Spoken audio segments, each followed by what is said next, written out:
Can you hear me? I am here today because I cannot be there with you today. But thank you for coming. Thank you for your resolve, your generosity of spirit. On Wednesday night, after a threat was sent to this embassy and police descended on this building, you came out in the middle of the night to watch over it.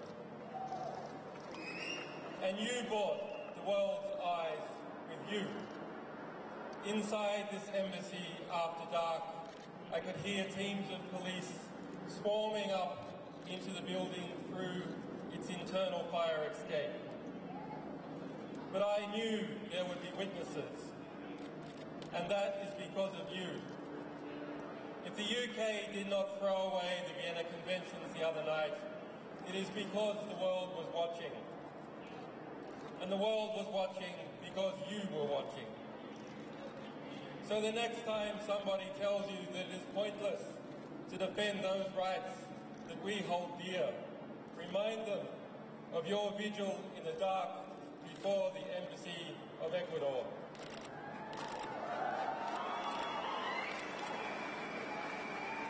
Remind them how, in the morning, the sun came up on a different world and a courageous Latin American nation took a stand for justice.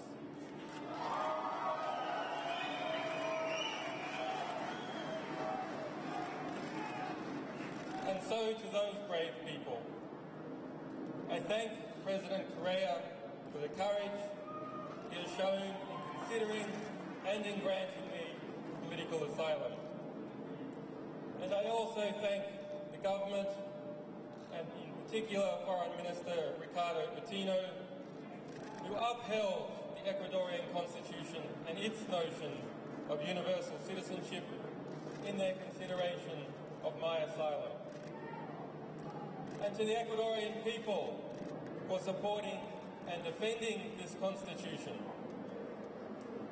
And I also have a debt of gratitude to the staff of this embassy, whose families live in London, and who have shown me hospitality and kindness despite the threats we all received.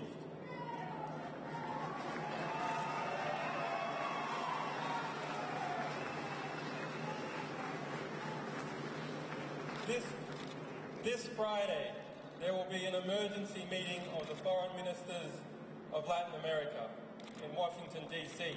to address this very situation.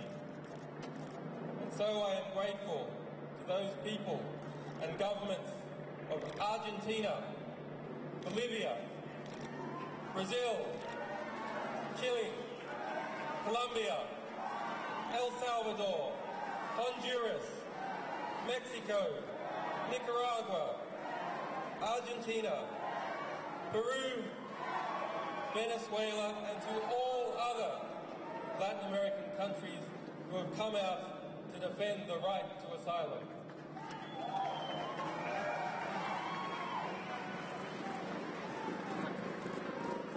And to the people of the United States, the United Kingdom, Sweden, and Australia, who have supported me in strength even when their governments have not.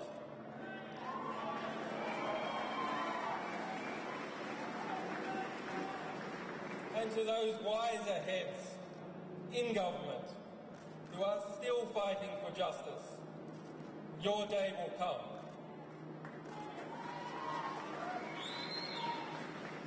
To the staff, supporters and sources of WikiLeaks, whose courage and commitment and loyalty has seen no equal.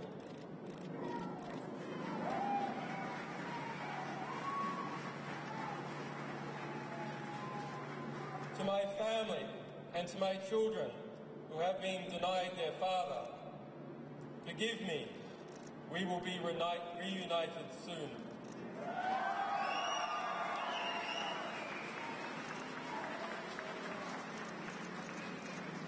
As WikiLeaks stands under threat, so does the freedom of expression and the health of all our societies.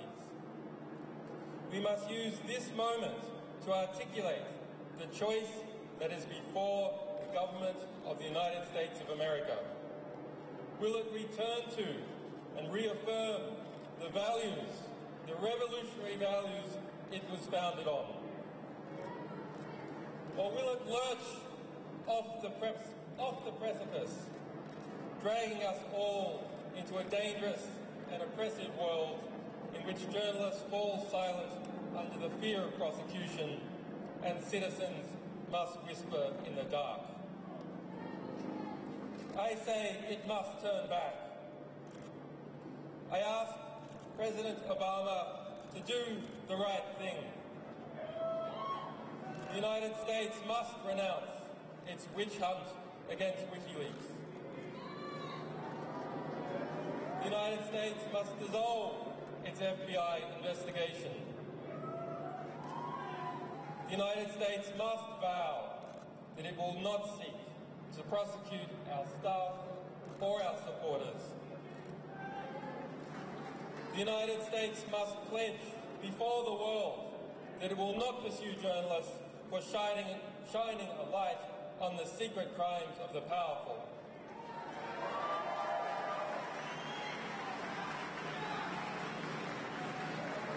There must be no more foolish talk about prosecuting any media organisation, be it WikiLeaks or be it the New York Times. The US administration's war on whistleblowers must end. Thomas Drake, William Binney, John Carriacou and other heroic whistleblowers must be pardoned or compensated for the hardships they have endured as servants of the public record.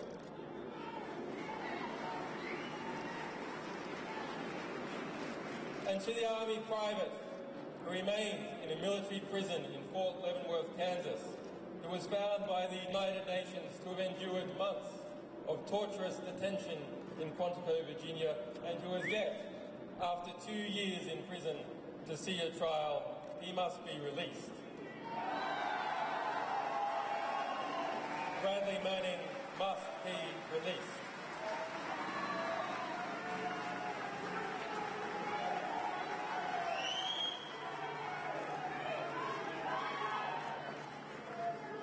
If Bradley Manning did as he is accused, he is a hero and an example to all of us, and one of the world's foremost political prisoners. Bradley Manning must be released.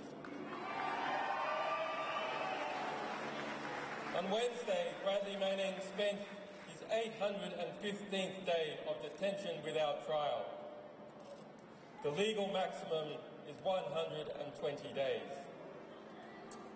On Thursday, my friend Nabil Rajab, president of the Bahrain Human Rights Centre, was sentenced to 3 years in prison for a tweet. On Friday, a Russian band was sentenced to 2 years in jail for a political performance. There is unity in the oppression. There must be absolute unity and determination in the response.